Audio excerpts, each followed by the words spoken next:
The Lafayette Art Museum is home to a wide array of art collections. Beginning in the early 1900s, a small group of artists had met at clubs in other areas to collect pieces of art. This transformed into building a museum, and since then, it has been accredited and grown in the Lafayette community. This museum brings in artists from out of town for the most part, and this show is a good example of that. As this museum has expanded, so have the opportunities for artists that have had their pieces displayed at this museum throughout the years.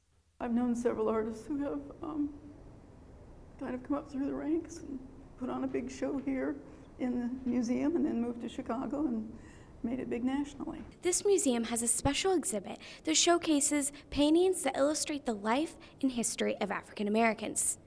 The painting that we see behind me has been bought in honor of the Black Cultural Center, and this painting will be represented at that building in future years. The Black Cultural Center has been wonderful in sponsoring exhibitions in the past few years, and we had an idea for an exhibition featuring this artist that you'll see around you, and Renee Thomas, the director, was very excited, and we partnered together, and she saw the artwork, and it was just a good fit.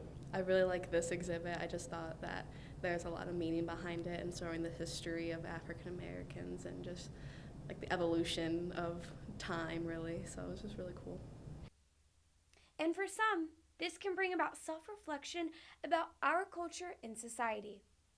Society in general just likes to put people into different kind of boxes, and how everybody is just put into some kind of, everybody's reformed from being who they actually are. As this museum has established roots in the Lafayette community, this has encouraged community members to get more involved and learn more about the artwork at this museum.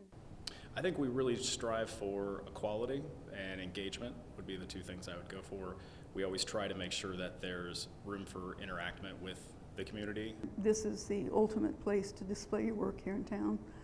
And in fact, in Indiana, it's pretty high on the list in most places. If you'd like to visit this museum, take a yoga class, or learn more about how to paint, you can visit their website at artlafayette.org. Reporting for Fast Track, Rachel Bibler.